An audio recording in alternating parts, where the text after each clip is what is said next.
fucking hungry. Did you eat at all? We had pizza in the... Where? What? I ate a little bit of the pizza earlier. What is that? Pepperoncinis. Pepper what? Pepperoncinis. Well, they give them to you whenever you get the pizza. Well, when I got it, they were asking if I wanted it. This is a really nice bag. I thought it was some type of cheese is what they were asking. I feel like they invested a lot in this Ziploc baggie because this is nice. I think I'm going to reuse it after these are done. That's not a good idea. I mean, I never tried one before. I don't want to now. It just dripped all over you.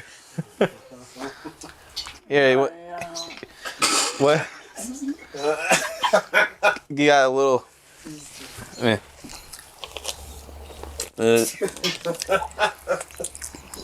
don't like that. I like that. You like the way that tasted?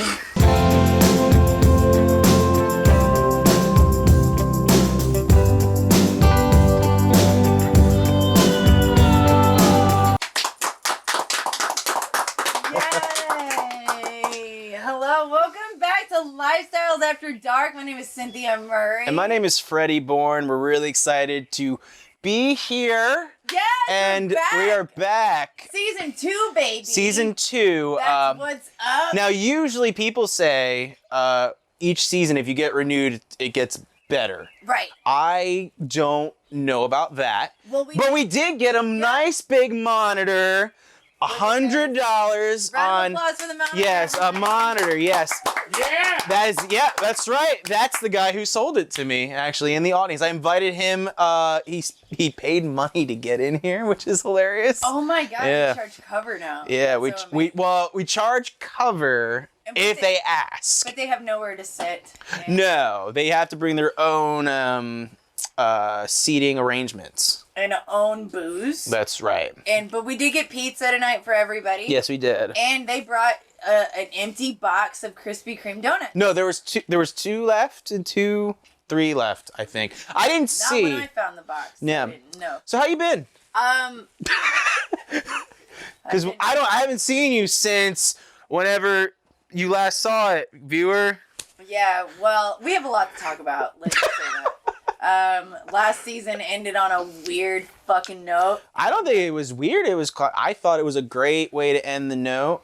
Well, I also just noticed. So before we get into that, okay. I do want to admit so Benji, our producer, Benji Coling, he said something before we started filming, and he goes, "There's something to do." He's like, "You got a nervous tick when you do the stomping thing." And I just caught myself doing it. Just now? Yeah, I just literally, and I felt it in my, well, because you stomp and hit shit whenever you get really excited. I'm excited, but I think it's just simply the movement of I need to be moving around. You know what I mean? Like I can't stay stationary. We're going to get to that in this season because you're going to be moving a lot. Yes, yeah, that's right. Well, that's the only way. So if you don't know, the network was very reluctant to pick us up for a second season. Why was that? That was because they thought that I was not promoting a healthy lifestyle for our younger viewers. What a bunch of dicks. Which, one, I don't... If anyone under the age of 11 is watching this show, that's bad parenting, number one. Stop. So that's number one. Or keep going. That might be where our viewership comes from. That's fair. Yes. The low end 300 views that we've received so far. I'll take it. Comment below. It's not gonna happen. Yeah. So I have to say though, like we're talking about last season. Last season ended on our for me, a weird note. I was really not mad. I'm not gonna say I was mad. Disappointed. Was that? Not disappointed. Are you gonna play that card that like a teacher does? It's like, I'm not mad. I'm just disappointed. And they're like, oh, it hurts me even more, Mr. Whoever. I was confused. Enderweiss, 4th grade.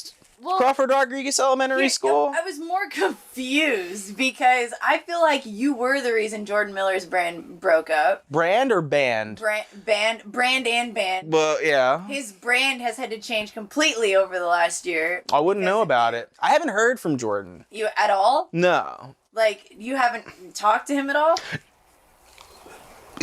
Who are we talking about again? I'm catching you in a few confuddles. A few lies. Because you're saying you didn't talk to Jordan Miller within the last, month. You're good, baby. Nope. I haven't seen Jordan. I haven't found. I'm not gonna lie. I felt like an angel just kissed me on the forehead. I just thought. I felt that. I feel like I'm in the. I felt that was no, and it was a completely unrehearsed thing that we did before we cut the camera because one of the cameras turned off in the middle of the segment. But also we're live, so we can't do that. Yeah. Well, I feel like there's a lot of things we have to catch up on this season. Yeah. And we're gonna. Oh yeah, we are. Yeah, we're gonna let it all hang out this season. We're gonna let it all. We're gonna open up the windows, baby. Open up the kimono. Let it all air out, baby. Because this season we've got some amazing guests. Mm-hmm. It's gonna be incredible. Yeah. And our next guest is here actually. Oh, are they? Yep. Incredible. Yeah, I heard them walking in. Well, our driver actually just dropped them off, but I'm really actually grateful that they even got here, so that's great. Yeah. Yeah, because he's an absolute alcoholic, so, we don't like to tell people that, but yeah. Well, you just told the whole world, so there you go. And then we're gonna get on a few things about your health journey as well, so I'm really excited about that. It's gonna be great. Yep. Well, stick around. We'll be right back with Lifestyles After Dark after these messages. Stay tuned.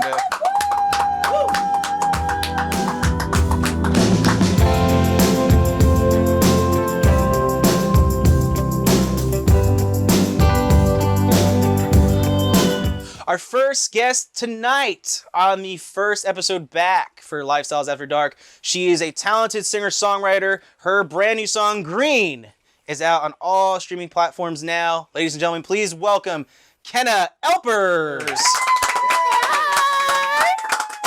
Welcome to the show. I would shake your hand. I'm not sure how you are with COVID. Have you had it yet? Have I had my vaccine? Well, have you had COVID at all? Have I had COVID? No. Oh, you're lucky. Knock on wood. You're lucky. Knock on wood. There's wood there. There's wood down there. There's fake wood over here. That's something there. Yeah, no. Yeah. This is going to be so fun. I like this outfit going on. Oh, It has this thank very Van Helsing, mysterious mixture of Johnny Cash-esque type thing. That's what I was going for. I'm going to be a hat person, I've decided. And let me see his shoes real quick. Those are nice. Is that real snake skin? No. Oh. No, it's a name brand called Amazon. Oh. Yes, of course. That's a potential sponsor that we have. Yeah, for sure. I feel like we definitely need to get on that. Well, that's the thing, we don't have, as you know, skeleton crew here. As you can tell, we also, if you notice, the paint is also chipping on the chair. It gives it all character. I love it. It does, yes, with the wonderful curtain that we have over there that also matches. That worked out. I don't know how that worked out. It did. How you been though? You been good? I've been doing great. I've been super busy, so it's been. Yeah. Well, obviously with the new song, we're gonna talk about that a little bit later. But I know here's the thing that's interesting for me is like you're in high school, and I don't remember. Yes. I don't know what that's like. Especially in a pandemic. Mm-hmm. You're going on year 2 now, but it's the 2 crucial years that people talk about. Right.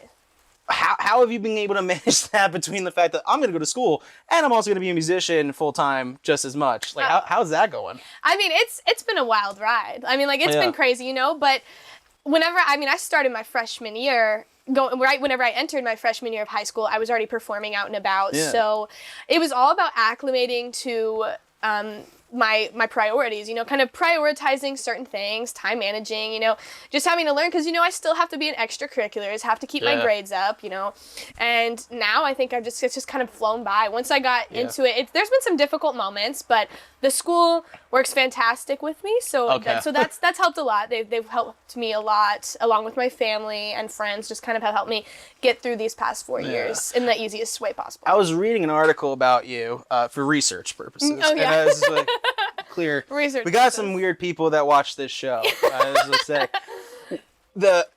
and I might have my details wrong because it was your mom actually bought a Hannah Montana-esque guitar for you. Yes. Yes. Okay. Were you 3 or because I think that the linear was that you got it when you were 3, but then by the time you were 5, all the strings were broken. Yeah. So I think it was around 3 or 4 whenever I got this pink guitar, Okay. and it had a Hannah Montana sticker up on the top, and it had purple polka dots. And I loved it. Well, the problem was I didn't know how to play it, so I would just hit it. And I probably had like 3 strings on it left by the time I was 5.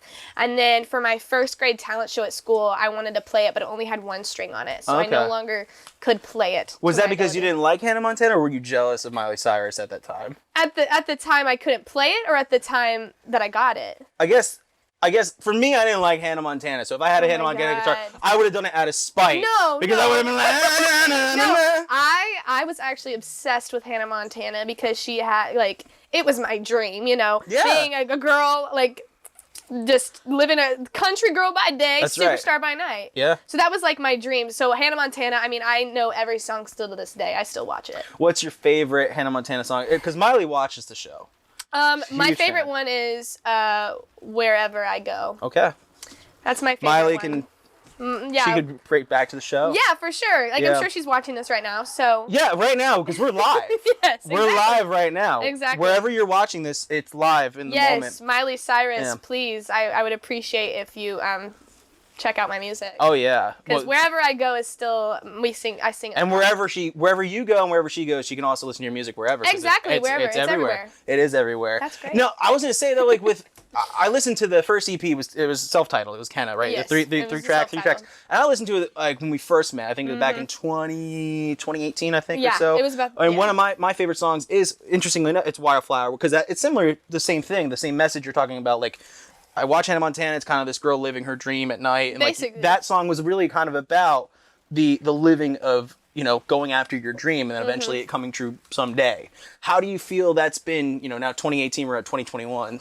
How do you feel that song has, you know, lived up? Has it lived up to that expectation at the moment? I feel like it has. You know, whenever I wrote that, I remember it was, I think I wrote that my freshman year. That was one of the first songs I had written. So like 13, 14? Yeah, I was about 14 years old because I had like a couple more before that. But when I wrote that song, really, I was just kind of referring about how I wanted to make a difference, you know, like I wanted to stand out in, like, because the music industry is so wide, so I wanted to stand out.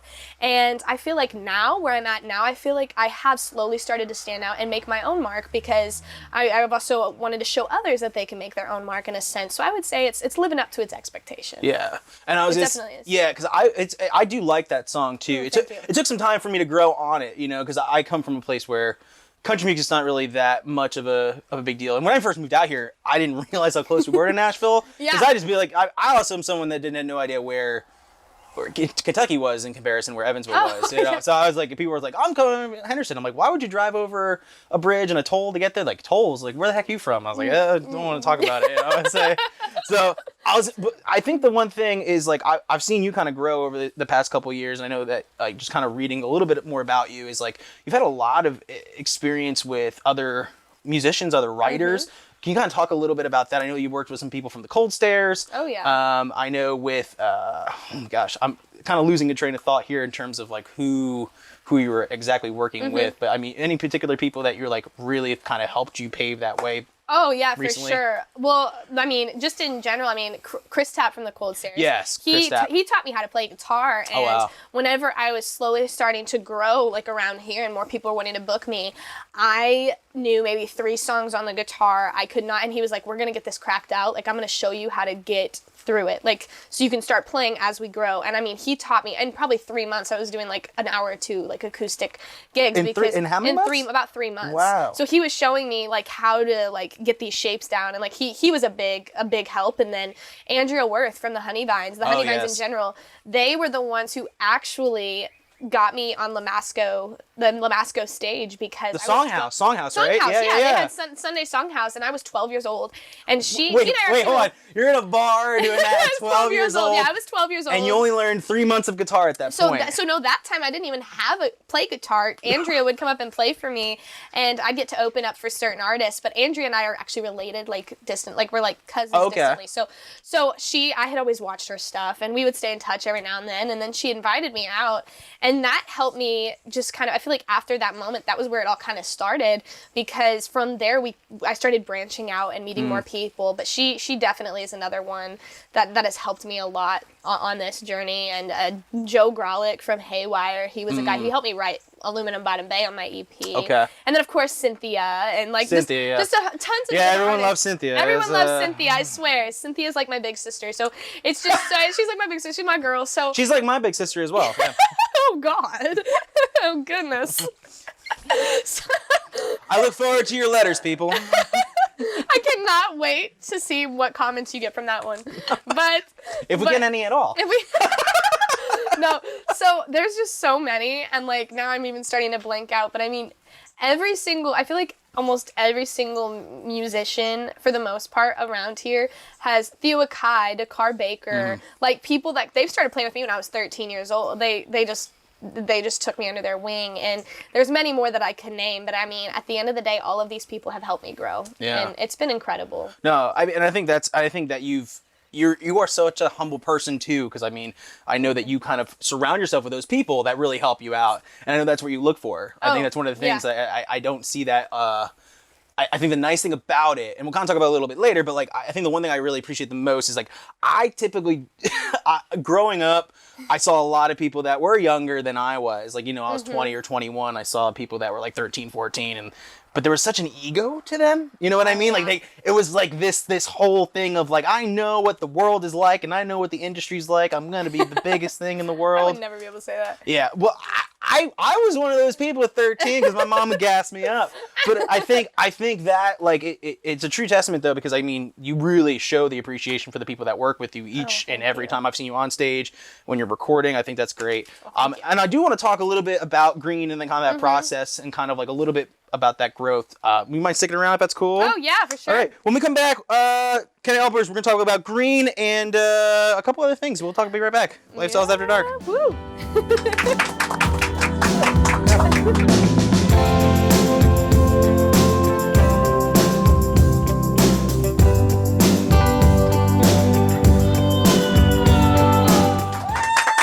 All right.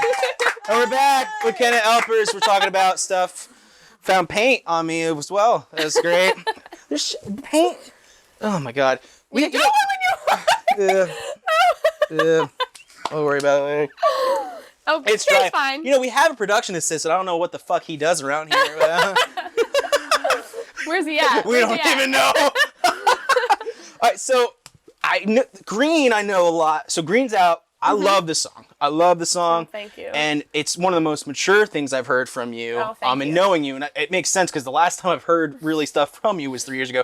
Dirt Road Riding, great. You know, if you could check that out on YouTube, it's I love the music video. It's very fun. But this song, I mean, is like kind of where this is gonna start something. I think definitely this is longevity for me to you. Like I really do think that way.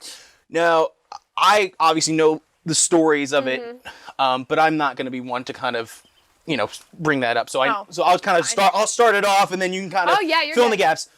American Idol. Yes. You were on the show. I got through, yes. Yeah. I tried out in November, and I got through the 6 submission rounds, and I ended up going in front of the judges. Yes. And it was a great experience. I mean, I met so many cool people. I got to go to Ojai, California, where I tried out, and I auditioned in front of Lionel, Luke, and Katie, and I got a yes from Lionel, and then I got a no from Katie and Luke, but their critiques. Still great. Katy Perry was so cool. I mean, she basically looked at me and she was like, you know, we don't need you on this show. Like, you don't need this show. Like, I feel like you're going to make it with or without. It just takes you just continue to work. But Luke Bryan had said to me, he was like, it's a little green for me.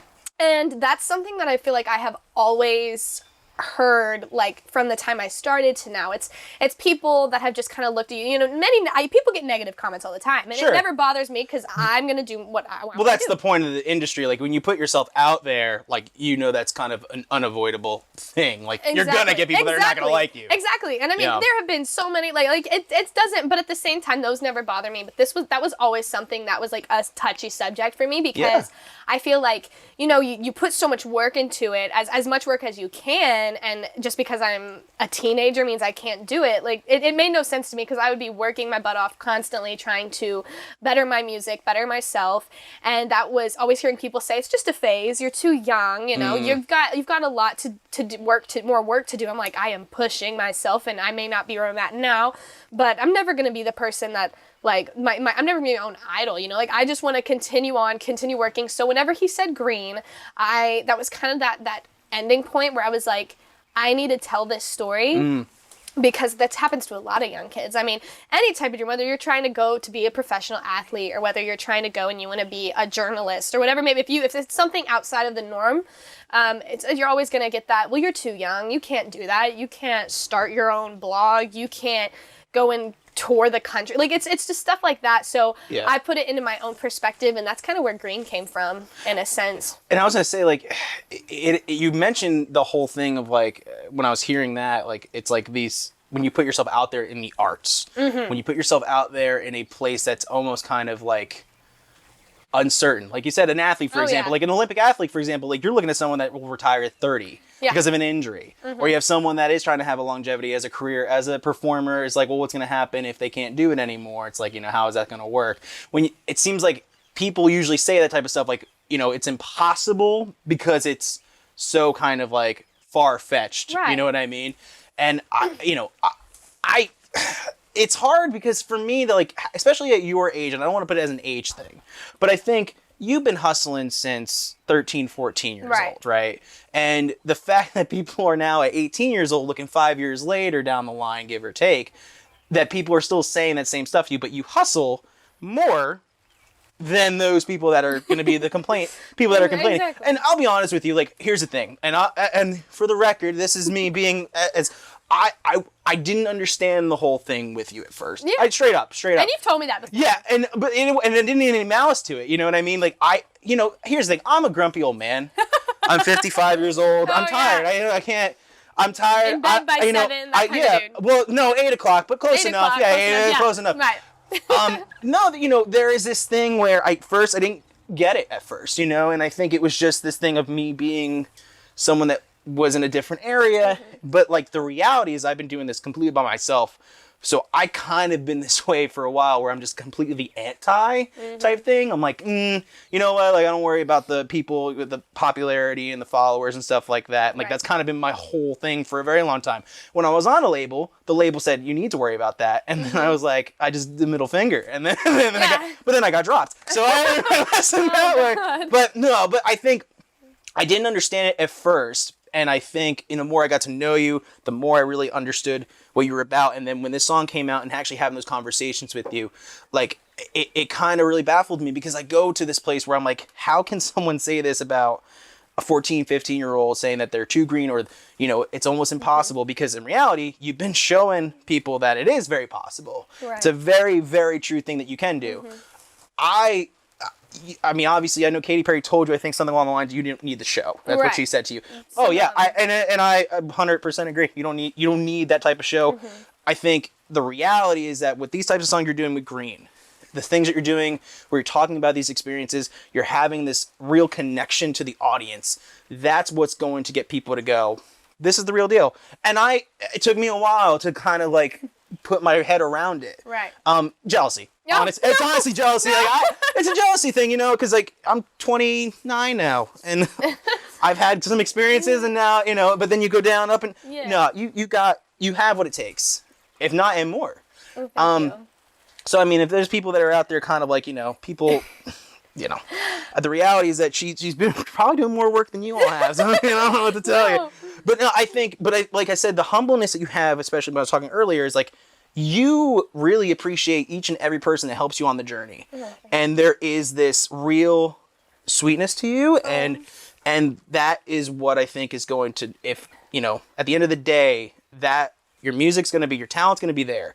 But they always say that talent and luck, but I think if you are a good person, that's going to go a lot of ways. And, you know, I think that, like, the one thing that I've always, I mean, I was raised on this, like, respect. Like, you have to respect, you know, and I think the one thing that's always helped me is, like, my family has always supported me in this decision. They've helped me grow. They have done everything they possibly can, but they always say, never get in your head. Never get above others, and like appreciate every opportunity that is given to you, because if you take it for granted, if good things happen to good people, I guess, in a sense. Like you have to always embrace it. And like with Green, you know, coming out and everything, it's a really vulnerable song for me, because I was always told, you know, country music has this kind of stereotype vibe of like, you know, partying and riding on my horse, and you know, like they have that stereotype. Things that you don't do because mom is in the audience. Right. Exactly. No, that is actually very true. I'd never have ridden a horse, but but no, I think the thing is I thought country, when I wrote this song, I felt this is a country song that is like it's a storytelling, you know. I want to tell my story, and I want to show others that you can tell your story too, in whatever type of genre you want to be in. So whenever, you know, the humble thing, like I'm gonna be honest with you, there's times where I'll get frustrated and I'll be like, now how does this happen compared to this? Or like, you know, because everybody has questions in their head, but I think at the end of the day, the one thing is, I always hear in the back of my head my mom looking at me and saying, girl, never get in over your head. Like never, you know, because she is. That was a good impression of your mom, by the way. Thank you, with the pointed finger. Yeah. No, but she's always like, I'm gonna love you, I'm gonna support you, but as long as you don't feel like you're 10 steps ahead the world, basically. And that's something that has really always stayed in the back of my mind. Like if this is a thing, this is luck, this is thankfulness from my part. Like I'm grateful for every single opportunity, no matter how big or small. If there's 5 people in an audience in this big show, I'm thankful for those 5 people, because that's all you can do. That's what it's about, man. That's all you can do. I know I got the warning that we have 1 minute left, but this is a question I did want to ask you. I typically don't obviously have these questions ready, but it really popped in my mind because I do think, especially knowing how young you started and then the growth that you've had, but then the fact that you've had to deal with the challenges of people giving you the challenges, that even at 18 years old, doing it 5 years later, people still kind of not taking you seriously. Right. And the reality is that you should be taken seriously more than anybody. How do you motivate people that are in that kind of that avenue of their life right now, at like, you know, being young and wanting to start out and wanting to have that dream?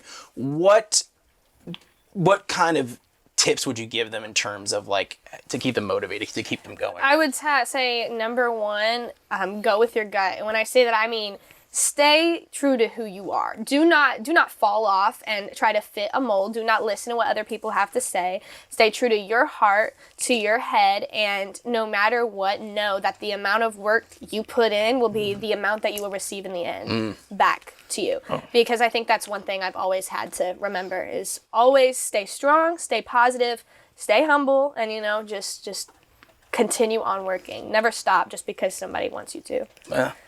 No, I think that's good. I'm glad that you said that. That's just the truth. I think it's gonna help a lot of people. I think especially people that are dealing with that challenge now, because I think some people they're kind of losing that hope a little bit. So I'm hopeful that someone will listen to that and kind of take that not with a grain of salt. Right. But you're not gonna stop. And we're not going to have you stop, because you're actually going to be performing with us. I am. Yes, you're going to be performing a couple songs with us. So we're going to get you set up in just a couple minutes. We'll be right back with Kenna Elpers. Stick around. We'll be right back. See you guys.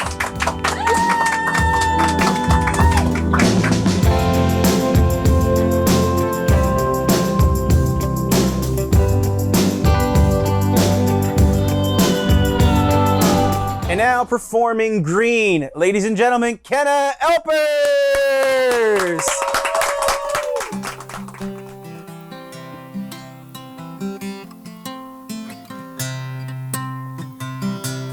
I've been lucky, I've been hurt, turning my thoughts into words. From all the yeses, all the no's, fought many battles, can't let it show, 'cause I've had highs and I've had lows, yet you say I'm green. Maybe it's 'cause I'm only 17, living in my own teenage dream, caught up in my own fate.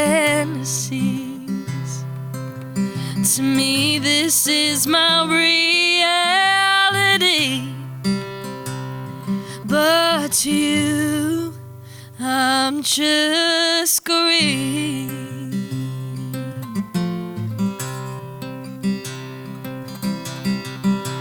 I can count on one hand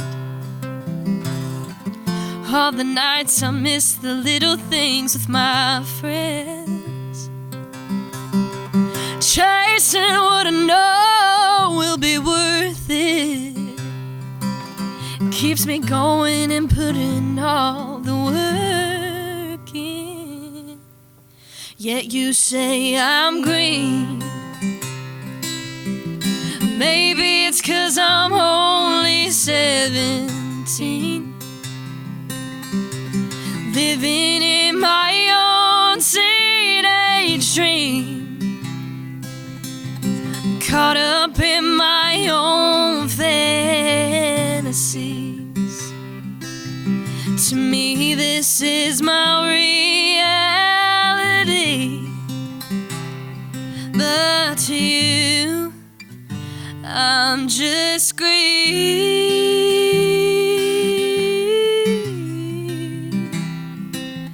In a few years, I'm gonna look back and remember this moment. All the late nights and the small crowds brought me everything I wanted back when I was green. Although I was only 17, I lived out my teenage dream, made it my reality, back when I was green.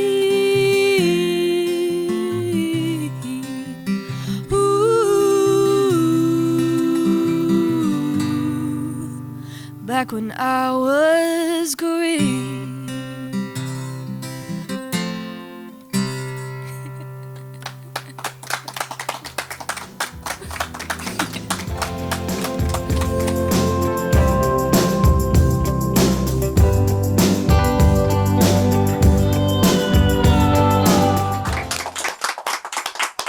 Right on, right on. Welcome back, everybody. Yeah, so I guess we have some fan mail. So yeah, that's the thing. I don't know if it's like fan mail from like a number of fans or just one fan. So, but there's some shit going on. I think that was more fan mail coming in. Let's get. My God, Let me say. Oh, yeah, it's right here. Look at that. Look at. Oh, shoot. got it right here. Oh. Because we have it in a fax machine that has a copywritten sound from a Disney Channel. Yeah. So my fantasy though is that it's only by one fan that wrote all these to us. I imagine just turned 40, beard, wears a hat. Can we get an image of that real quick? Yeah, that's what he looks like. There it is, right there. Yeah, right there. Okay. That's gonna be fun. Well, I have the first question. Okay. It says, "Dear Cynthia and Freddie, Yeah. I am thinking about becoming a musician. Any advice? Give up." That's right. Yeah, that's number one.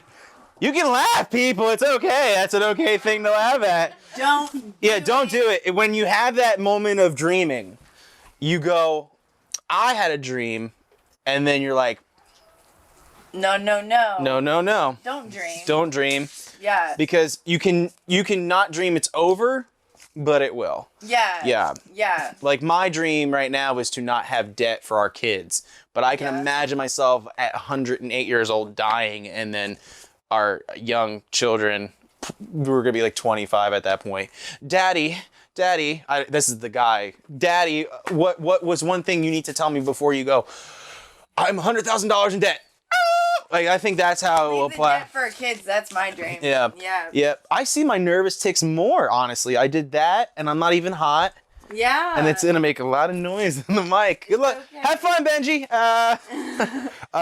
Yeah, give up. That's number one. Number one. What's the next question? Oh, why do you have a screen? Oh, dear Cynthia and Freddie, why do you have a screen in between the two chairs when you don't use it? The network. Yeah, that's it. And if in case you forget what show you're watching, is the show. Where else was our budget gonna Yeah, I don't. Yeah, what do you think we? I don't know. I don't know what you're thinking exactly, but crap questions. So I'm not gonna worry about that. I'm gonna worry about that. Dear Cynthia and Freddie, if Freddie is from New Jersey, why doesn't he sound like the people from from the Jersey Shore? That's a great question because I introduced you to the Jersey Shore. That's right. The pandemic. Yeah. So here's the thing, people. Jersey Shore, not real Jerseyans. Jersey Shore also not really the place that gives the whole vibe of what Jersey is about. I grew up in the middle of the state. Where we had farms and we had drugs and, had a real good life. So with that, everyone on that show, I don't know if you've done your research, which you probably haven't, that's fine. There's going to be a map right there that Benji, if you pull that up.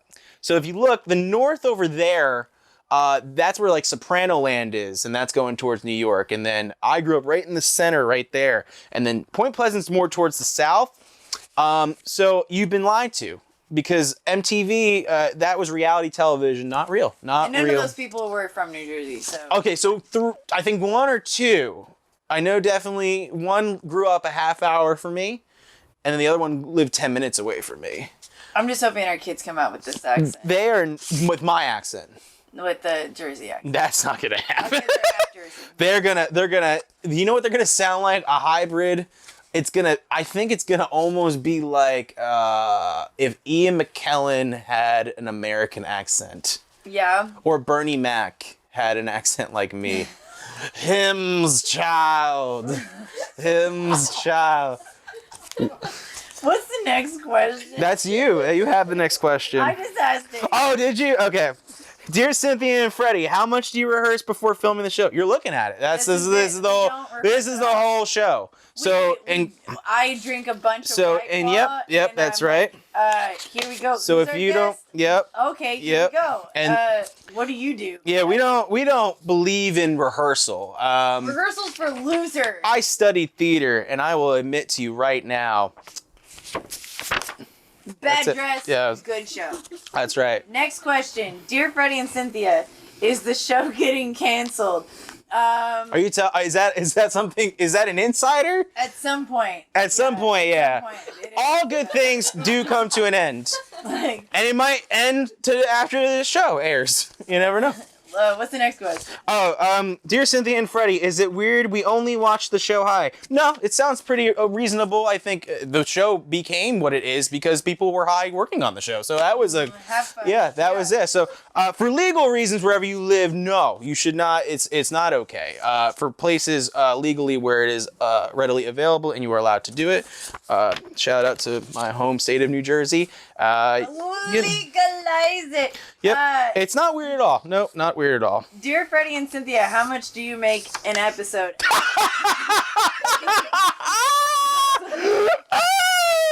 Absolutely got we don't. You think we do it for the money? It's not even close. We make memories. That's right. That's what we tell that's what we have in the smart ass. We have in the workroom here is no one gets paid, but we are making memories. We make my parents very irritated. That's right. Every day. My mom's in the kitchen right now, like, when the fuck it's gonna be over. That's right. She did help with the curtain though, so I'll applaud back here real quick. I'll applaud back here real quick. I'll applaud back here. Yeah. That's right. What's the next question? Oh, dear Cynthia and Freddie, Beatles or Bee Gees? Oh, Bee Gees for me. Bee Gees for me too. Wait, seriously? Yeah. See, that's the thing. People. There was. Yeah, but I didn't think. But like disco, soul. That's right. Musical theater. You know, they were like fantastic. I think Benji's gonna be pissed when he hears this audio back. He's gonna be like, I gotta tone this shit down a lot. No, because honestly, I had this argument with a young lady I was seeing very, very, very short time back when I was in grad school, and her dad wrote a book of the top 100 Beatles songs like in order, and I said, well, that was a waste of a career to have as an author. It's the 100 Beatles songs. I was like, I don't mean to be rude, but the Bee Gees, like, you know, the longevity that they lasted for a longer time, but they were I thought they were more diverse. I thought they were cool. So the next question that's is, right. Dear Freddie and Cynthia, Any advice on how to stay in shape? Well, that's coming up in this season as well. Yeah. We got some stuff in the works. But I think the last time I went to a doctor, it was like calories in, calories out, cake on weekends, endurance, crystal meth, cardiovascular, heart rate. No, it was monitoring. I think it was Kale. No, that was not. No. They didn't say that. It water, defibrillators. No, I think I was aware. It was. That was a big one. Was that a big one? That was not what my doctor told me. Don't go. I think to stay in shape, I guess you think of the shape that you want to be, and then you become it. For example, I want to be a circle, and that's where we are today. So that's a good one. What's the next one? Dear Cynthia and Freddie, did you get my last letter? No, I didn't get it. Didn't get it. Dear Cynthia and Freddie, we are having a 4th of July party. Do you want to como? Como. Is it? Cumo. Oh yeah. I don't know who wrote these cards, but No. Next question. I'll be there. I don't know who wrote it, but I think. Dear Cynthia and Freddie, who do you think will win Best Oscar Picture? Oh, of whoever you like. Yeah, that's gonna win. I'm very excited. Years later, it's gonna win again. Forrest Gump. That's Okay. Yeah, I just say Toy Story. Yeah, I don't know. I don't know what to. That's it. I think we got. Look, who's running for it? Who's like in the lead? Promising Young Woman. I haven't seen it, but I'll root for it because I think Tracy Morgan was in that. Tracy Morgan was in it. Was he? Is this a bit? Tracy Morgan was in it. He was a Promising Young Woman. He did an amazing job. Wait, I'm rooting for was him. he's not even there. She's not even nominated. Wait, can someone confirm if Tracy Morgan is in Promising Young Woman? Is that Next question. The thumbs down. Oh yeah, it was a terrible movie. It's nominated for an Oscar. Dear Cynthia and Freddie, have either of you been vaccinated? Oh yes, Freddie is fully vaccinated. Yes, I am. So please praise me on Instagram because I am a queen. Because that's what all that vaccination card means. I show it, and then everyone goes, "Congratulations for your privilege." That's what's going on right now. I haven't been vaccinated yet. No, it's only because I'm lazy and I just got my medical insurance. Yeah. So like, if you're out there and you want to come and give me a shot, hit me up. That's not how that works. You have to make an appointment through the Indiana state, and I've said this to everybody who keeps saying like, I'm real worried about the vaccine because it's gonna do things to me. I'm like, well, I've put worse things in my body. I'm not scared of the vaccine, so like, let's fucking do it. I would just say, I just ask for the praise eventually. I definitely want to. Please tell me how great I am because I got the vaccine because I was forced to get it. Yeah, you're like, what's the last question? I'm out of questions. Dear Cynthia and Freddie, did I just mispronounce my name? Dear Cynthia and Freddie, when does this segment end? Okay, so Benji, I usually give him like a 5-minute time frame, and last time I checked, I think we're 10 minutes in, so. There you go. That's when the segment ends. So, 6 minutes passed. Yeah. Yeah. Well, this was great. That was great fan mail. Keep writing in to Lifestyles After Dark. We'd love to answer your questions. That's right. We have no email and there's no way to contact us. So we have no liability. We will. You know what? What? I'm gonna leave it there because I don't know what's happening right now. Well, we'll be right back. And, you want to have a quiet moment in the honor of Craig Ferguson? Okay.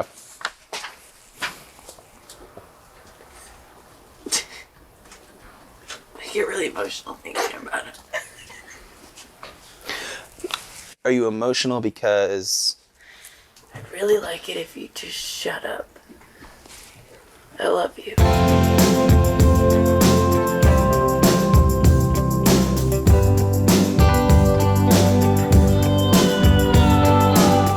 now performing Redneck Barbie, once again, Kenna Elpers.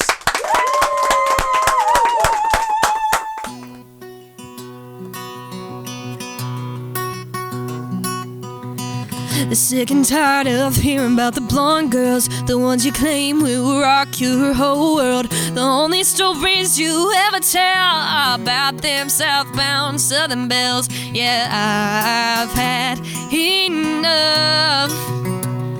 Oh, and I'm so done trying to fit that picture perfect, a country train that'll make it worth it. The boots and the spurs, tied away with curls, cut off denim and the rhinestone pearls. Why can't I get a little dirty, throw some mud and know how to party, hop in my own F-150? Sorry, I'm not your redneck Barbie, not your Barbie, not your redneck Barbie. I can still love my mama, not get caught up in all of the drama of being a shotgun sweets. I'll be sitting in the driver's seat, yeah. I don't know what's so wrong about living my whole life without being your little honeybee. Now that ain't gonna work for me. Trying to fit that picture perfect, a country train that'll make it worth it. The boots and the spurs, tied on wave curls, cut off denim and the rhinestone pearls. Why can't I get a little dirty, throw some mud and know how to party, hop in my own F-150? Sorry, I'm not your redneck Barbie, no, not your Barbie. I'm so done with all of them standards. Now they don't fit my country manners. Like trying to fit that picture perfect, a country train that makes it worth it, with boots and the spurs, tied on wave curls, cut off denim and the rhinestone pearls. Why can't I get a little dirty, throw some mud and know how to party, hop in my own F-150? Sorry, I'm not your redneck Barbie, no, not your Barbie, not your redneck Barbie.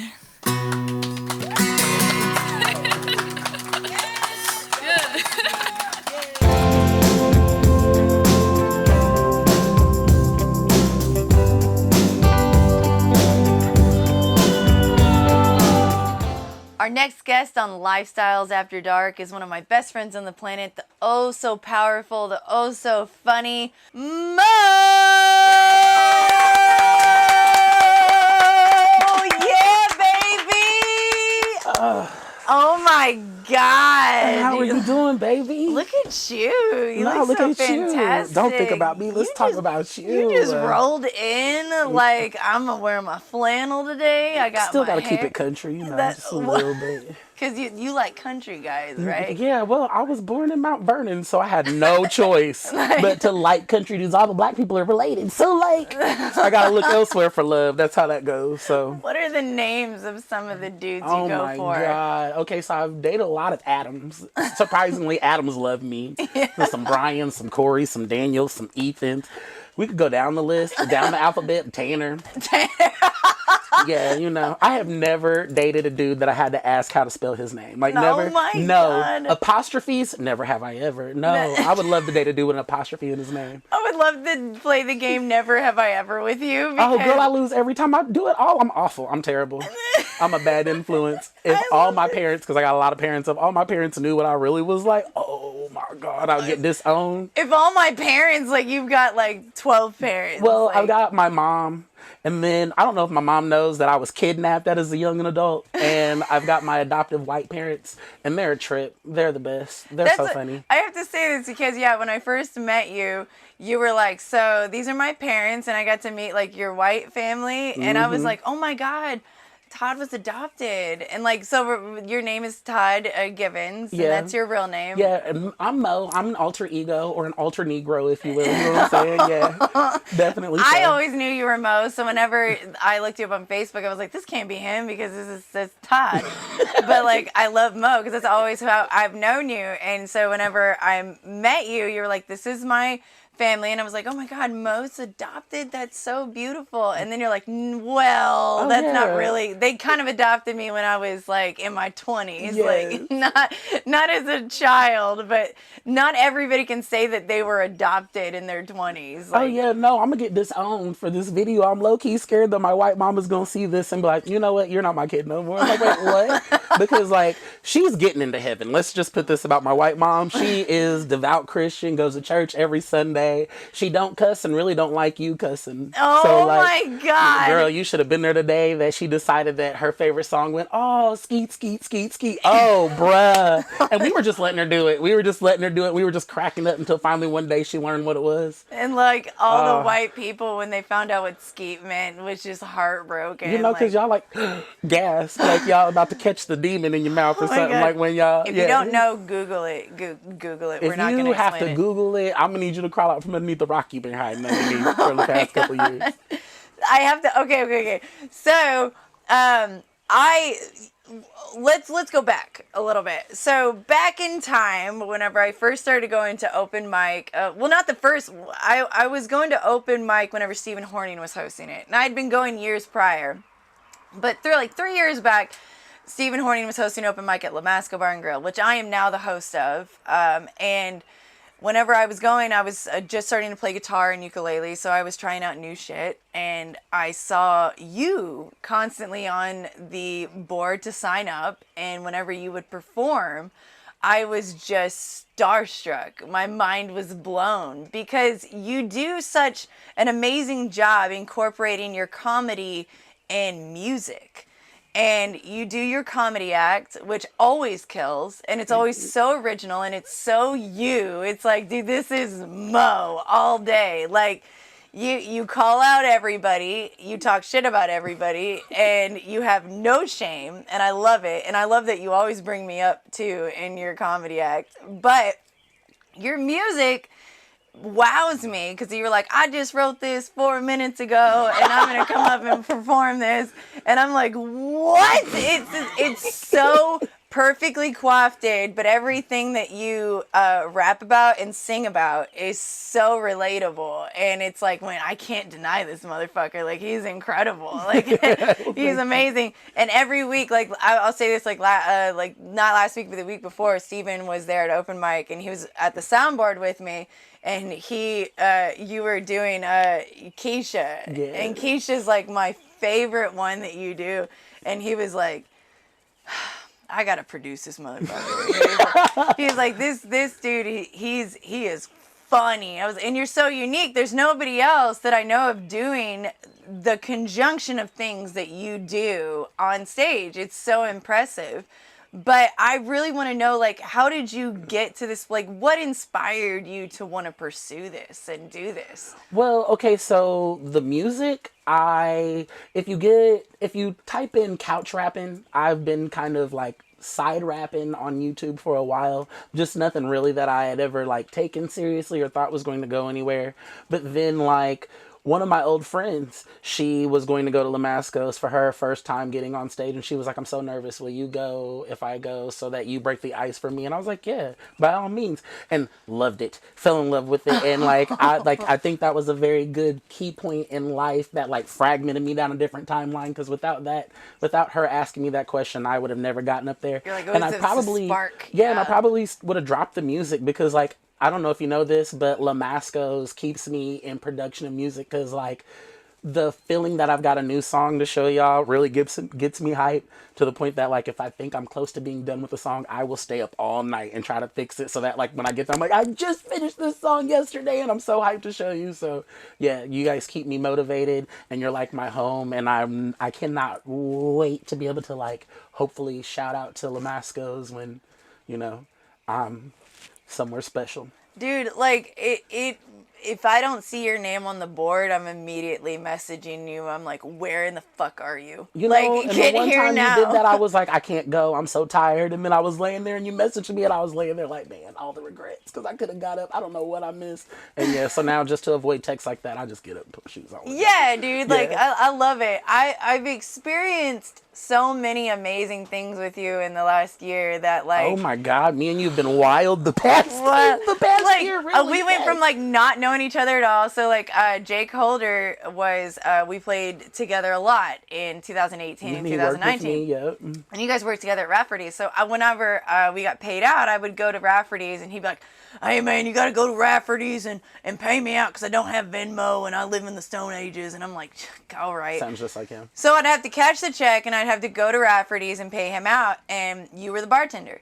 And so I'd go there. I'm like, you know what? Whatever. It's like 1 o'clock. I just got out of hot yoga. I'm going to have a drink and eat a salad.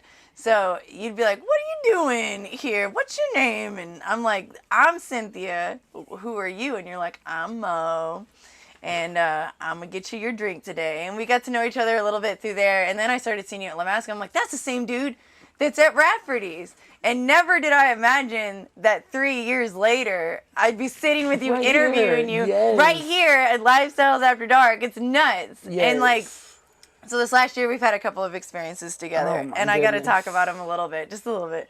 So, well, our buddy Ben Dahlquist moved to Colorado. Yeah. And When are we going to make him move back? I got to know. and he's going back. He's going back to Boulder, and I'm over I it. don't want him to. And so, like, we had an experience with me, you, Ben, and Freddie, and we tripped shrooms together. And I'd never done that before. And it was going to be, like, a cathartic experience. Like, we're going to, like, work through shit, and we're going to, like, we're going to do it for, like, a purpose, not just to, like, have fun or whatever. But we had too much, and I remember calling you, and I'd be like, hey, Mo, you want to come trip shrooms with us? And you're like, oh, hell yeah, baby.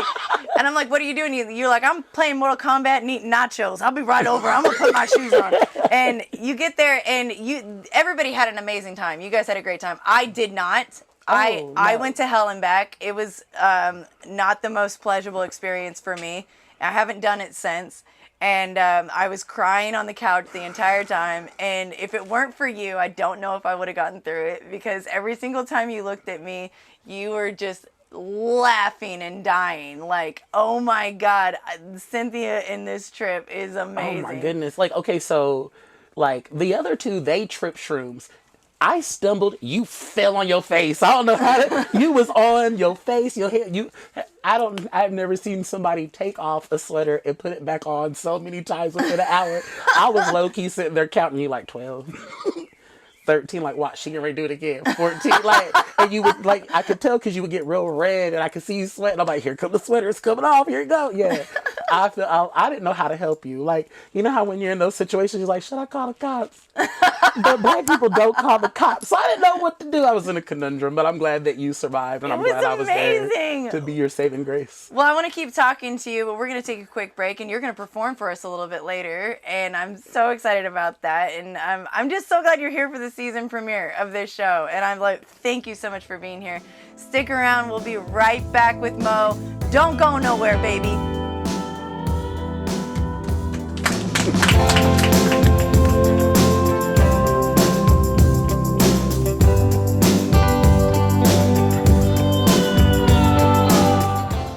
And we are back with Mo.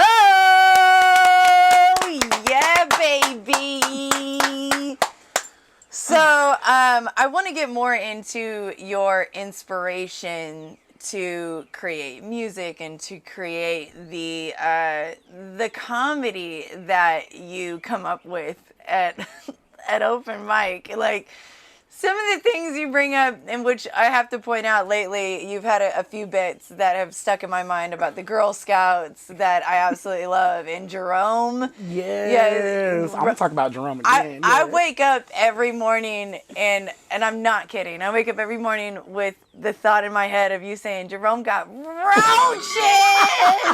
And I'm like, oh my God, like, I'm checking my house for roaches every day. I'm like, because you're not wrong, because in your bet you're like, if you see one, you got a million roaches, man. Yeah. Like, but tell me your inspiration behind, like, what inspires you to come up with these things, and like, what people inspire you to create comedy? Like, what comedians do you like to watch? Okay, as far as music goes, rap music, Ludacris hands down has always been my favorite.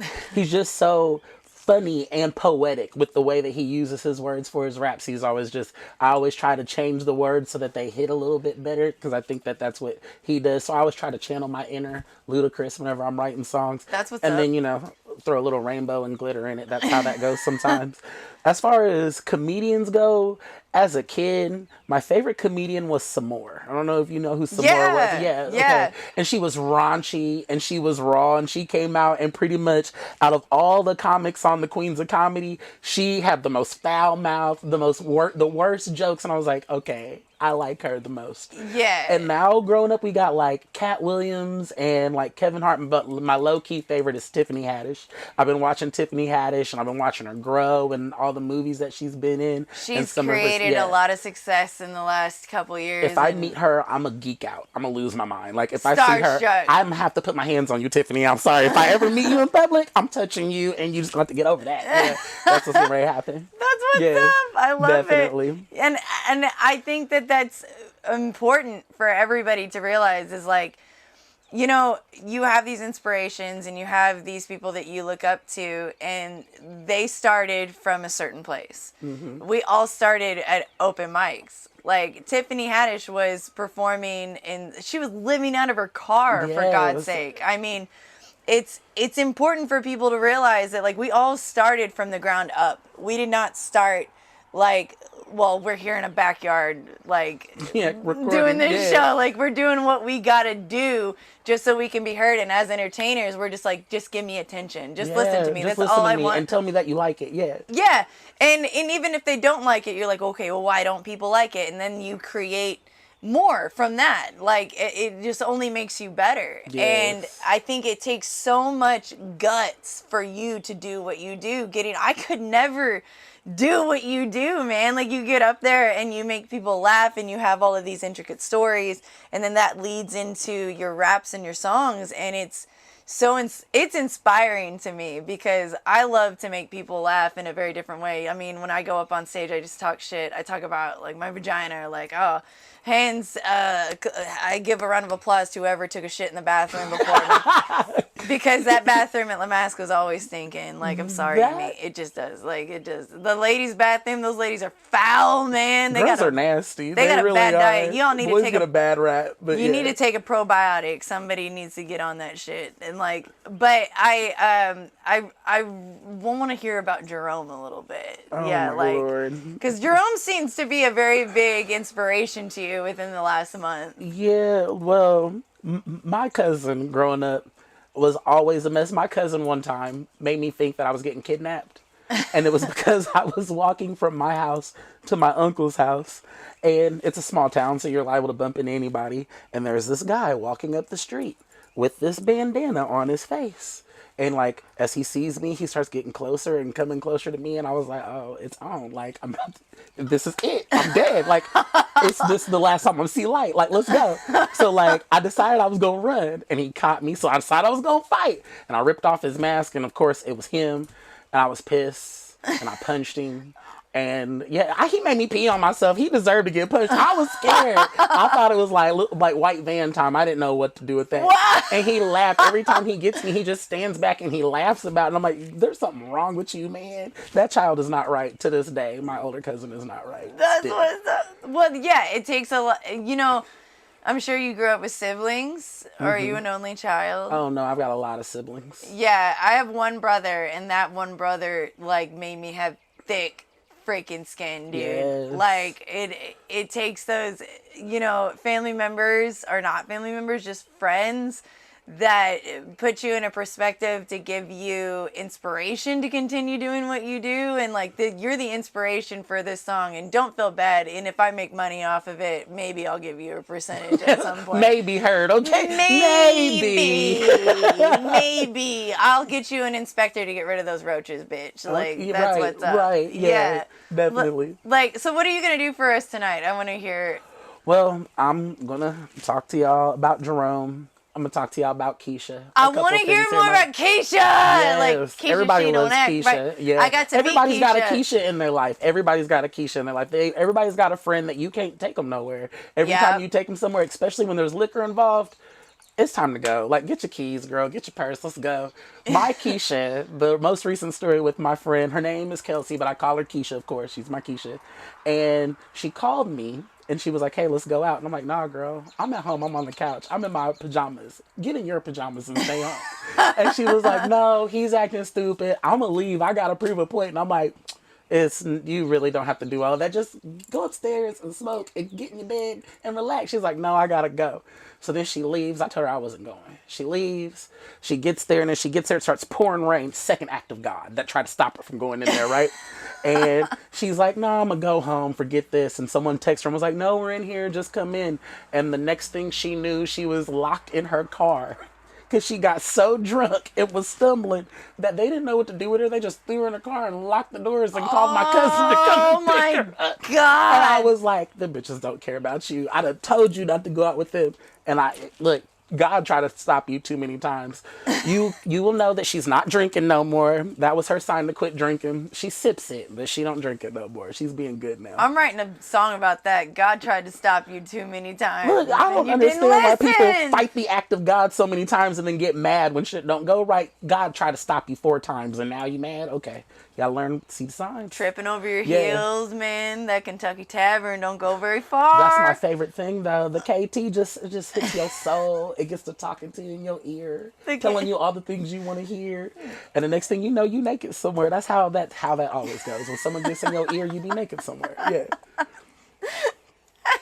God. Then you end up naked somewhere. I don't want to do that. No. Because if people saw me naked somewhere, they'd be like, oh, that's what she looks like. Okay. They'll take a photographic memory and then they would talk about you on Facebook. That's what would happen. Man, this bitch got cellulite. Like, damn, like, get a tummy tuck at some point. Like, her titties flopping. Stretch marks. Your titties are flopping.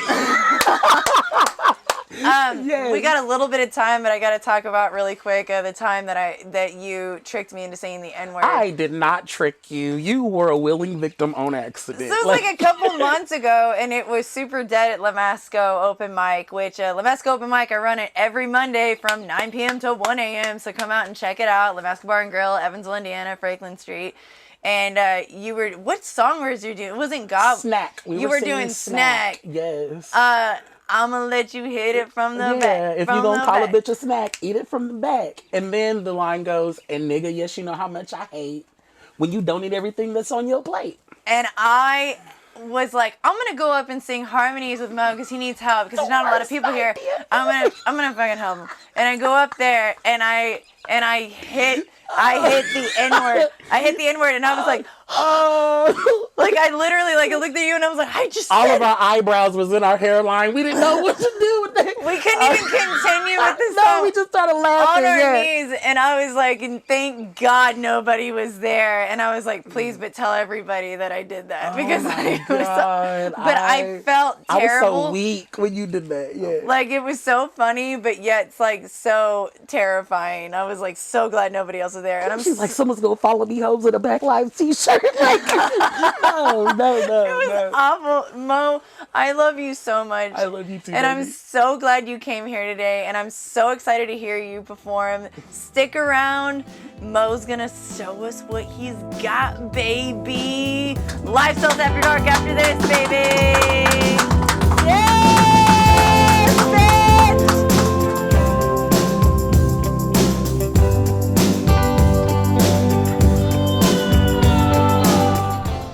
And now with a stand-up routine, ladies and gentlemen, Mo. 3, 2,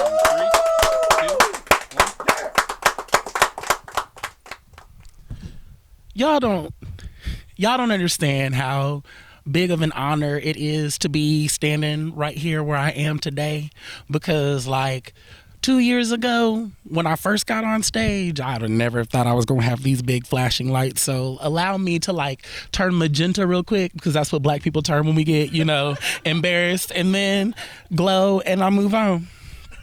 I hope y'all did have a good time watching the show, because wasn't Kenna great? Like, oh my goodness. I can't shine brighter than that, but I'm gonna try. I might burn the house down on accident, but that's how that goes. No, it's not. It's hard to get up here unless you got a lot of bullshit you want to talk to people about. Then you could just go all day, and I got a lot.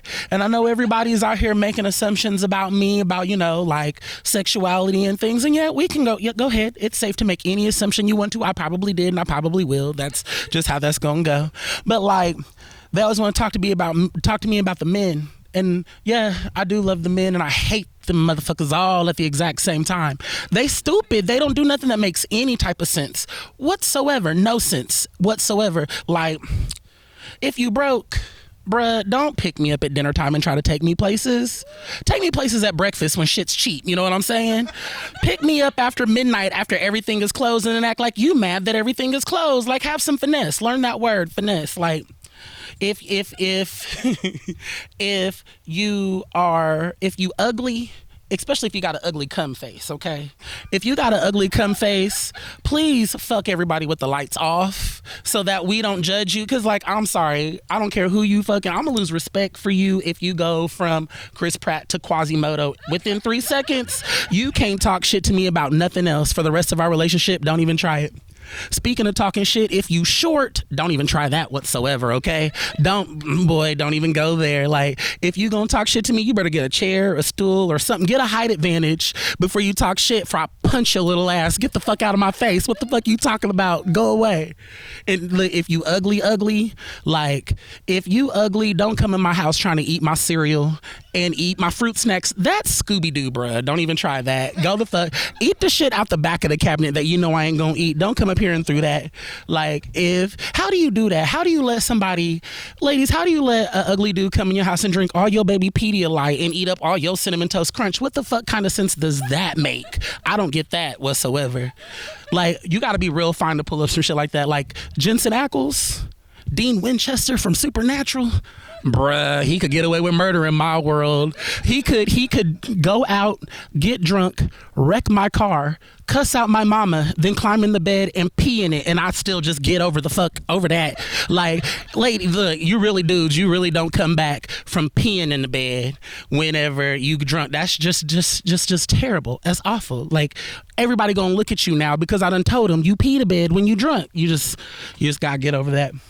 I was hoping that I was going to have kids one day, and that's not going to happen because I was told I was ghetto by a dude I was dating before he broke up with me.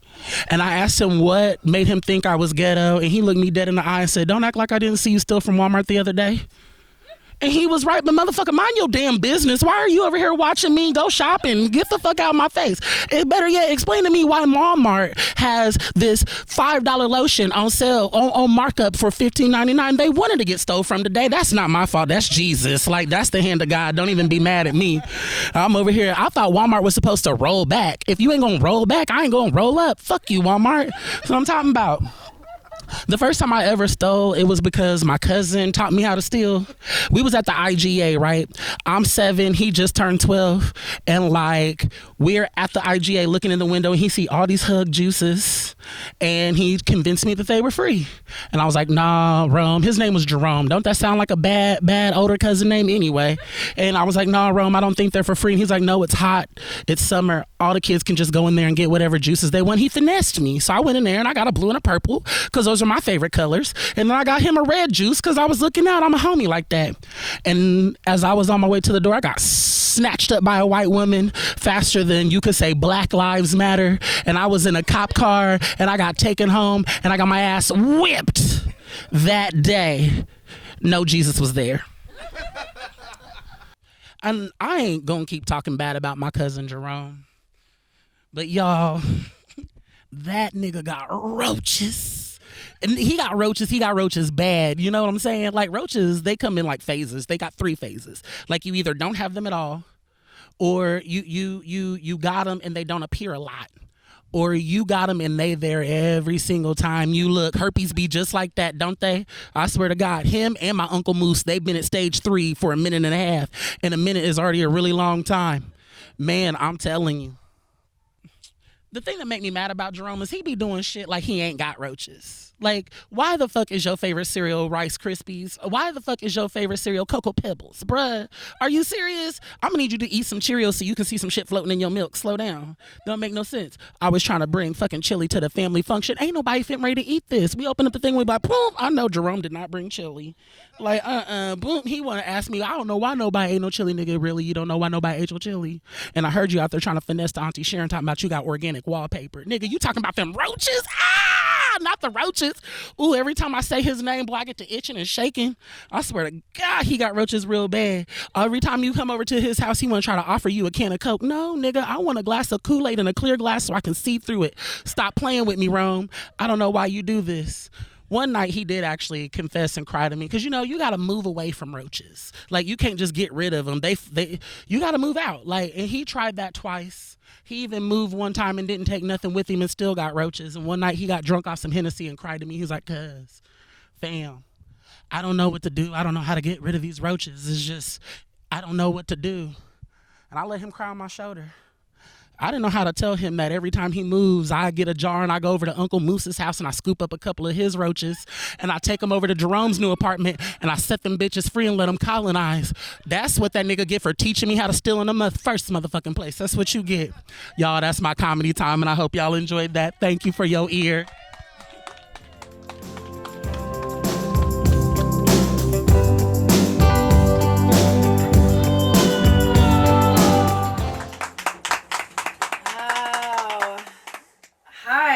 Welcome back to Lifestyles After Dark. Now we have a very special segment tonight. We have this amazing personal trainer. It's the first time I'm meeting you, actually. Lex Hellberg. And so is that how you pronounce it? Lex Yes. Hellberg? That's your legal name. It's like Hellberg. Sometimes you can use a little accent to it, you know, kind of like a Heilberg. Hellberg. Lex Hellberg. Hellberg. Berg. Where are you from? I don't know. I moved around many countries, many cities, many houses. You have a very Iceland Viking vibe. Yes, that's probably where I am from, and I just had no idea until now, actually. I'm putting it all together. I'm connecting the dots. You're a personal trainer? I'm a personal trainer. Yeah. By day. What are you by night? You'd like to know, wouldn't you? I don't know if I would. Okay. I've been informed just recently that you are Freddie's personal trainer for Yes, I am. And that's just, you seem very apprehensive. Oh, well. Can you tell me, like, just in your opinion, like, how this is going? How much time do we have? We have about 3 minutes. Okay, good. I'll just get down to it.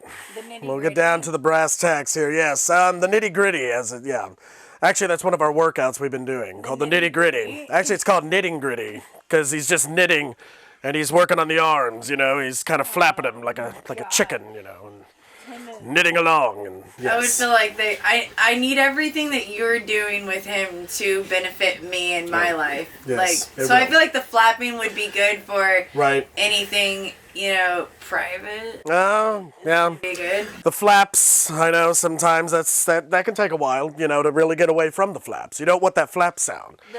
You're not migrating, you know. Like I still have the flap. Like, this is what happens when you turn 30. Like the flap. The 30 flaps. They call it the flapper. Be proud of the flapper. Yes. Yeah. Like I have the guns, but the flapper is still there. It's kind of ironic, the 30s flapper, because flapper dancers were more prominent in the 20s. And this is my mating call. When that's your mating call, yes. And I'm like, what's up with this, baby? Yeah. There you go. Yeah. Those flappers brings all the boys to the yard. Oh yes. It's all good. Oh my. Now Freddie needs a personal trainer, and I've told him this several times because he's like, yeah, I'm gonna work out, I'm gonna lose the weight. My doctor says that I have the heart of an 80-year-old. Louis Anderson has a better heart than you, and I'm like, maybe he's got something. Maybe Yes. he's onto something. Yeah. And so I'm really glad that he called you. But I gotta be honest, like I was expecting something different. Well, I'm sorry. Sorry to disappoint. But you mentioned about his heart. Yes, his heart's in the right place. You look more like a lumberjack than you do. Well, you know, this is actually called a fitness cut. It's the squares actually kind of level out everything, so you're more distracted by the buttons that are extended outward and not so much what's underneath, which is obviously an 8-pack. I mean, but yeah. You could show the audience your 8-pack if No, you want they'd be all jelly. to. You'd like to keep it, yeah. Yes. You don't want to show your card. I don't want to show, no. By the end of the season, we're gonna show this 8-pack. No, that's true. Yeah, eventually we I get just to want it. to know that our money is going toward a proper place. I don't- promise you it will. How did he find you? I want to know this. Well, I was very drunk under a bridge one night, questioning my life choices, and then eventually, you know, he just came out of nowhere, like a raccoon in the dumpster. I was like, oh God, I spotted him, and it was actually behind a McDonald's, and I knew what he was doing. He was I know what he was doing. he was eating Those McFlurries, the man. crispy chicken sandwich. Oh my God, it's his favorite. The spicy one too, you know, God. You could smell it from a mile away, and I saw him, and it was just all... Yes, it was terrifying, actually. I thought he was more terrified of me, but I was really more terrified of him. This whole thing's Yes, I was the fucking drunk one. so. terrifying. I feel like there's definitely footage of this, and you guys have been recording everything. Yes. Benji, could you give us footage of their sessions together? I would really love to see this. Me too. Oh God.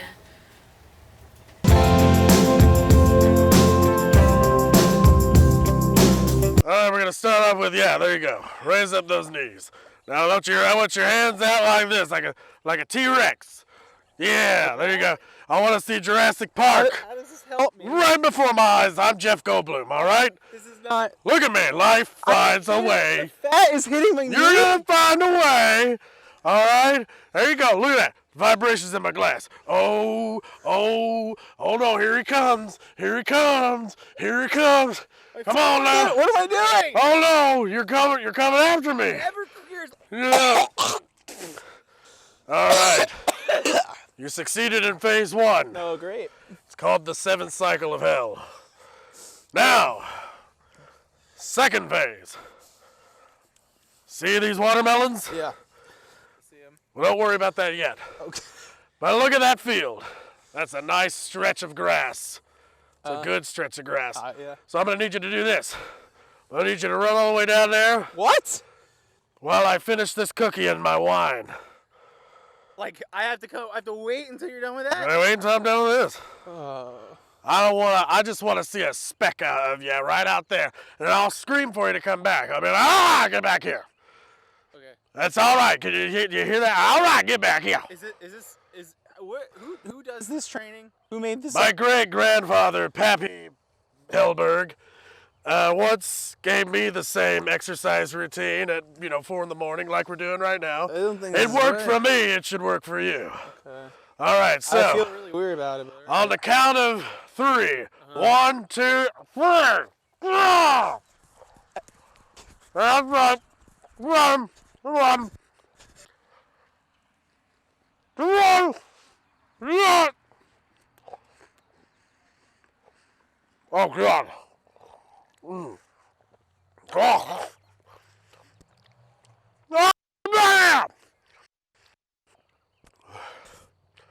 That's right. Oh God, this is disgusting. This is a terrible idea for breakfast. There you go. There you go. All right. All right. You did it. You did it. all right, we're done. Oh no, we're not even close. What? So, I need you to do something for me. It's called a ritual. It's called, oh my, the Bop It ritual. So you know Bop It Extreme? You twist it, you pull it, you bop it. Well, I need you to twist your nipples. Twist it! Twist them hard! Oh! Yeah. Now bop your stomach. Now pull your hamstrings. There you go. Do it again. Do sideways. Kind of, just keep doing it. Just do this. You're a doggy on the dashboard. There you go. Look at that. Yep. Just keep moving. Move it. Yep. Like that. All right. Good. Right.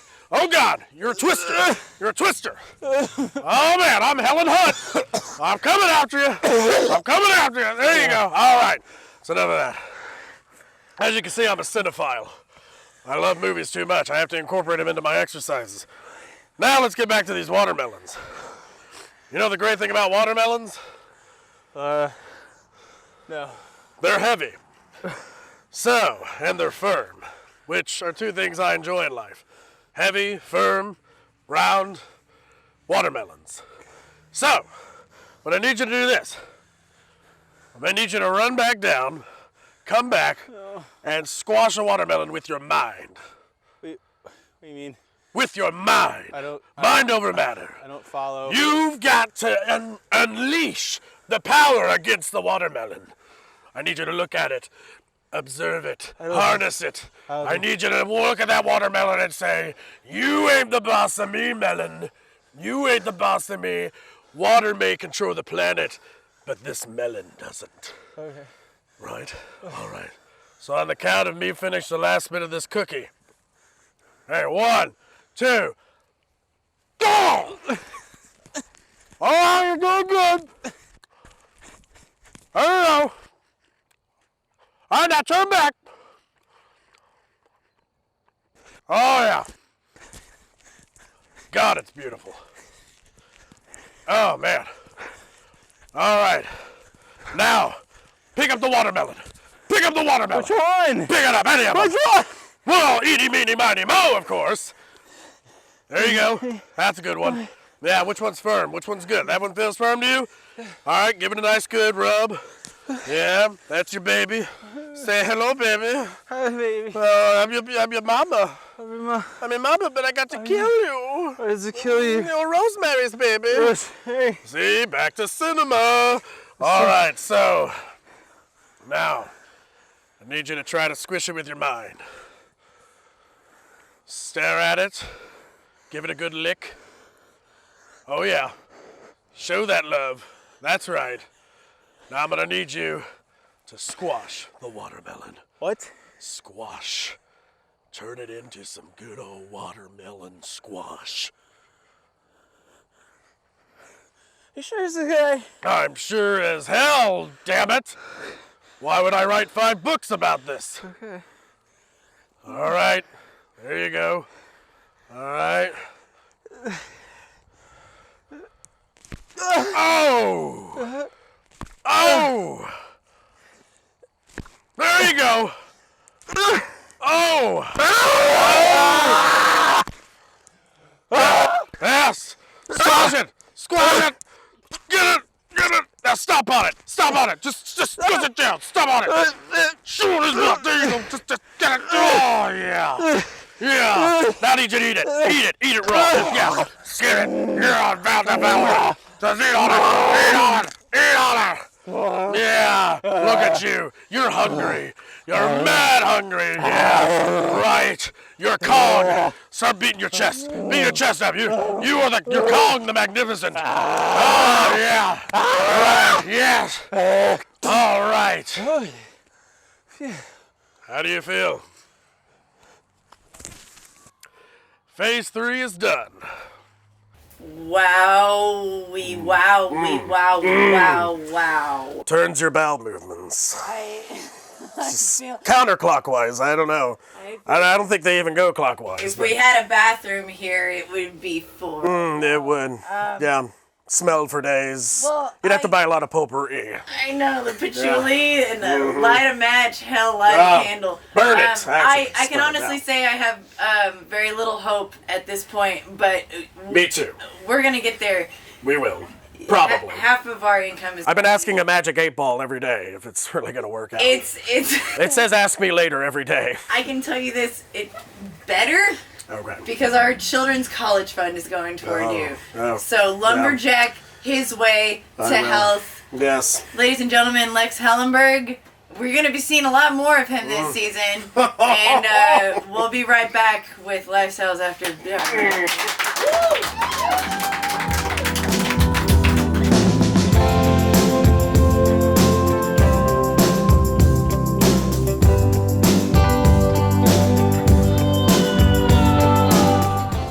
And now performing Keisha, ladies and gentlemen, Mo.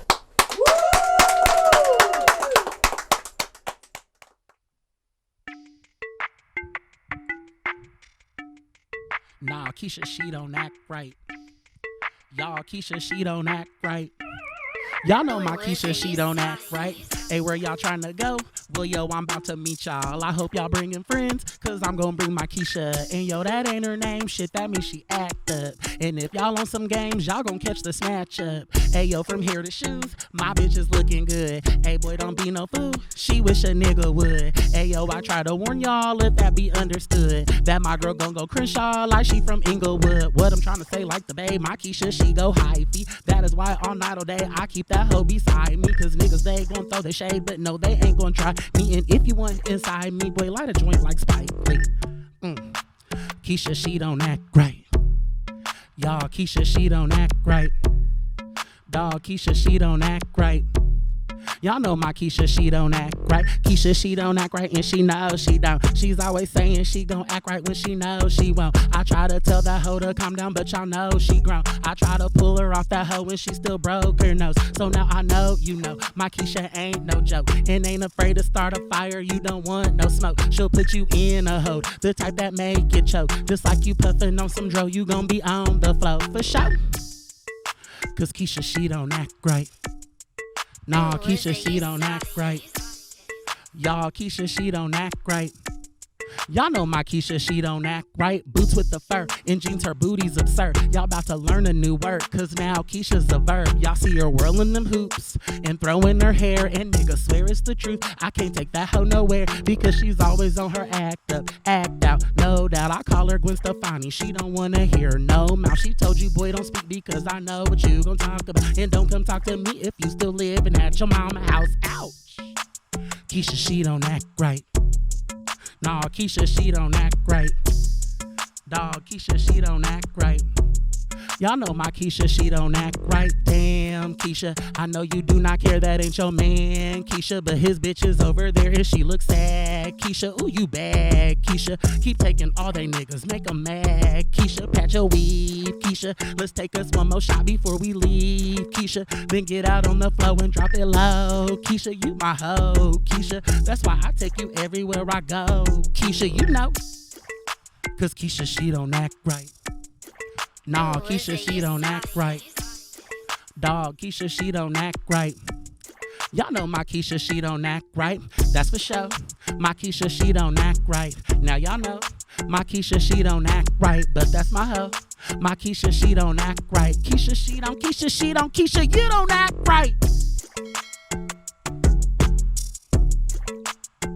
If you ever want to remember anything, just remember, that's not organic wallpaper, those are roaches. And Keisha, she don't, Keisha, she don't, Keisha, she don't act right. Thank you.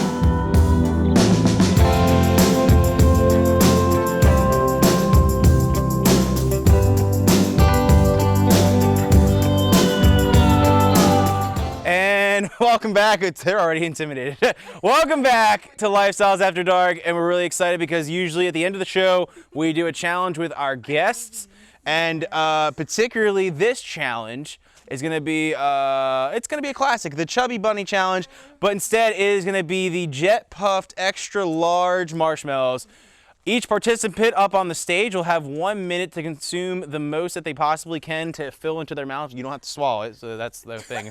We're not trying to do that. I never heard that. Okay. Okay, that's fine. The show has taken a really weird turn this past year. Each contestant will have 1 minute to get the most marshmallows in their mouth, and then we will base it off of how many are left in the bag. Whoever has the least is the winner. And there are no prizes still because this is the time where we usually read a sponsor, but we don't have any.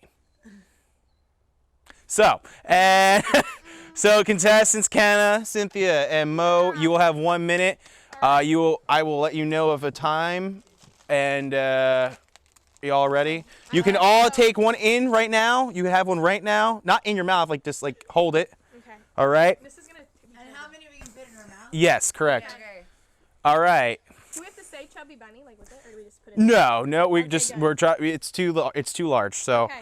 1 minute on the clock. That's what you said. 3, 2, 1, go. All right, let's take a look right now. So like, it looks like Mo's like using it almost like they're cotton balls. Actually, like I didn't really see that. Kenna is doing a different approach. It looks like all three of them have very different approaches. It looks like Cynthia. I'm not sure what's going on. It looks disastrous. Kenna didn't think the rules through about that, so there might be some that we're tossing behind. But it looks like Mo is right now probably in the lead as we go. We have 30 seconds left on the clock. We have Cynthia that is in pain. She was not aware that she was going to do this challenge today. This is. I'm very excited that I'm losing weight and on a regimen and everything. This is great. 15 seconds left on the clock. We got 11, 10, 9, 8, 7, 6, 5, 4, 3, 2, 1, and time. All right, let's take a look at what we got here. So we saw the Kenna, we should disqualify Kenna. No, why?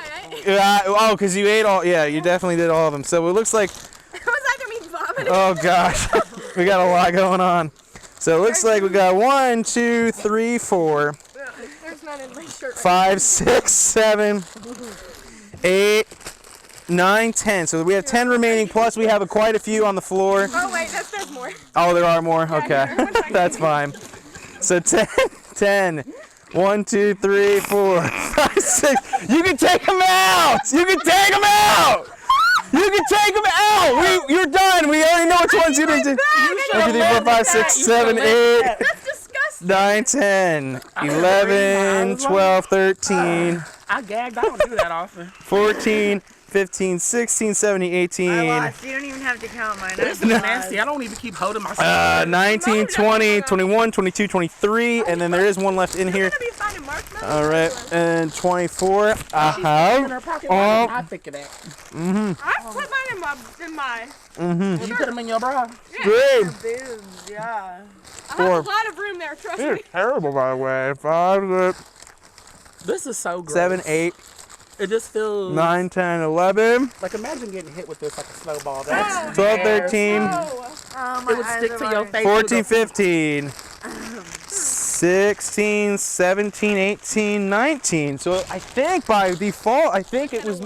Did McKenna win or did Mo win? I think Mo won that. I think Mo won that. She won. I think Mo won that. Thank you, ladies and gentlemen. Yeah. Thanks again for tuning in to season 2 Lifestyles After Dark. We'll see you next time.